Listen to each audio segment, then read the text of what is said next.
Assalamualaikum warahmatullahi wabarakatuh. Bagaimana kabar anak-anak solih dan solihah? Semoga kalian di rumah dalam keadaan sehat dan sudah siap belajar.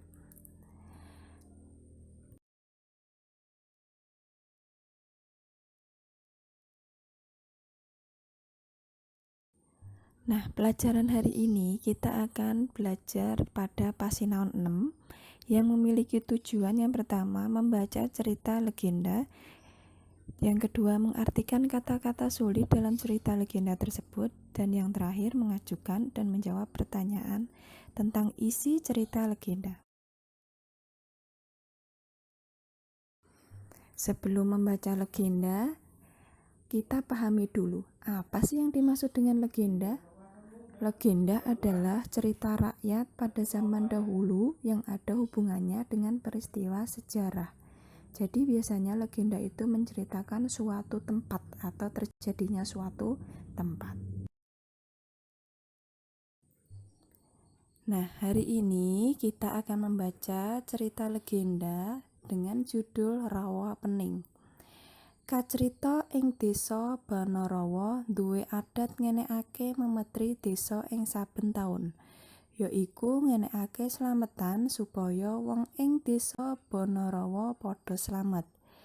Kanggo memetri désa iku ana syarate, yaiku kudu nganggo daging kéwan saka alas. Wong-wong ing désa Banarawa padha golek kéwan menyang alas. Biasane sedelok wae wis bisa entuk kidang utawa kéwan alas sing bisa dipangan daginge. Nanging dina kuwi aneh. Wis meh sedina muput uwong-uwong mau durung nemu kéwan siji-sijia. Ki Juru Mathokan, lurahe désa Banarawa ngajak wong-wong padha lereng dhisik.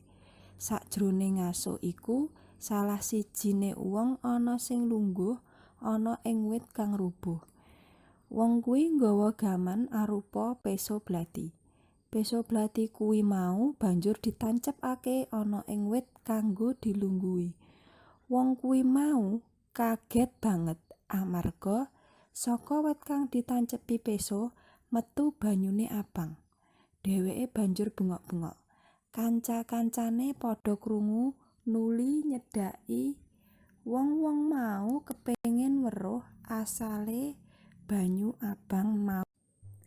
Bareng diwaspadakake, banyu abang iku mau jebul getih ula. Dadi wit sing dienggo lungguhan kuwi mau jebul awake ula. Saknalika ula kuwi banjur dipateni. Daginge ula banjur dirajang-rajang padha digawe mulih. Daging ula iku arep kanggo syarat memetri désa. Upacara memetri désa wis kawiwitan. Désa Banawara rame banget. Suguhan rupa-rupa cumawis ing kono. Uga ana kesenian tradisional minangka panglipure para tamu memetri désa. Nalika semana ana bocah bajang teka marang désa Banarawa. Bocah bajang mau sejatine membane ula sing padha dipateni ana ing alas. Ula kuwi mau sejatine yaiku ula baru linting. Ula kang lagi tapa arep nggayuh kamulyaning urip. Nalika weruh yen daginge ula wis mateng cumawis, bocah bajang marani Ki Juru Mathokan. "Kula nuwun," bocah bajang ngaturaken salam. "Heh, sapa kowe?" pitakone Ki Juru Mathokan. "Kula baru klinting, kula badhe nyuwun daging sawer sekedhik kemawon," kandhane bocah bajang. "Kowe ora melu rekoso arep njaluk daging? Sing rekoso wae durung ngrasake. Kono lunga. Ge ambune awakmu ya ora enak kaya ngene. Lunga," jawabe Ki Mathokan karo senggol. "Iya, bocah ranggenah. Enggal lunga sing adoh," aloke wong-wong sing kacedhake Ki Juru Mathokan. Bocah bajang banjur lunga. Si bajang tekan omah Mbok Randha. Mbok Randha iku uripe rekoso. Sanajan uripe rekoso, Mbok Randha iku luhur budine. Mbok Randha kuwi seneng tetulung marang sapa wae. Mula tekane si Bajang ditampa kanthi becik. Bajang diwenehi sega lan daging iwak ula. Sakwise mangan, bocah Bajang mau pamitan marang Mbok Randha. "Mbok, kula nyuwun pamit. Kula gadah weling sekedhik. Mangke badhe wonten bena bandang. Mila kula suwun simbok nyawisaken lesung, mangke simbok minggah lesung.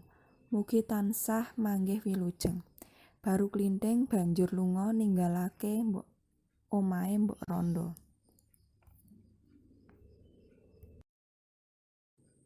Baru Klinthing lunga menyang omahe Ki Juru Mathokan minangka panggonane pesta memetri desa. Ing kono dheweke nacepake sada lanang ing tengah plataran. Baru Klinthing banjur nantang bocah-bocah sing ana ing cedhake. "Sapa sing rumangsa gagah lan kuat? Age bedolen sada sing tak tancepake iki," panantange Baru Klinthing.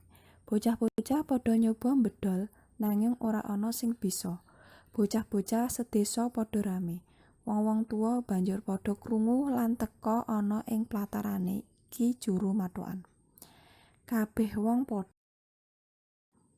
njajal karosane siji-siji. Nanging uga ora ana sing bisa mbedol sada sing ditancepake Baru Klinthing. Ki Juru Mathokan banjur nyusul melu nyoba mbedol sada lanang. Sada lanang tetep ora bisa dibedol. Gandeng wis ora ana sing kuat. Baru Klinthing mbedol sada lanang mau. Sada lanang kelakon kebedol. Saknalika tilas tancepane sada lanang mau metu banyune mulak-mulak gedhe. Saya suwe banyu kuwi saya gedhe banjur ngelep desa Banarawa. Wong-wong ing Banarawa padha mati klelep. Mung Mbok Randha sing bisa slamet amarga numpak lesung kaya sing diwelingake Baru Klinthing. Desa Banarawa ilang amarga dadi rawa. Rawa iku banjur katelah rawa pening kang dumunung ana ing Kukupan Ambarawa. Cerita kuwi mau karingkes kanthi owah-owahan saperlune. Seka Majalah Jayabaya Juni 2006. Nah, anak-anak, dari cerita yang kita baca tadi, kita akan menemui beberapa tembung angel atau tembung yang sulit dalam bahasa Indonesianya. Di sini saya sudah ringkas, ada beberapa tembung yang perlu kalian catat. Yang pertama adalah adat. Dalam bahasa Indonesia adalah kebiasaan. Tegese adat yaiku wis lumrahe utawa biasa. Sing nomor loro memetri. Kalau di bahasa Indonesia kan memetri adalah melestarikan. Tegese nguri-uri utawa nglestarakake. Sing nomor telu tembung sing angel yaiku sakjroning.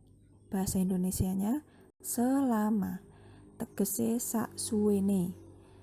Nomor 4 tembung angele yaiku nuli. Dalam bahasa Indonesia nuli adalah dan. Tegese lan karo utawa kambi. Sing nomor 5 beno. Dalam bahasa Indonesia beno adalah banjir. Tegese banjir ya banjir mau. Nomor 6 alokake. Bahasa Indonesianya adalah kata atau ucapan.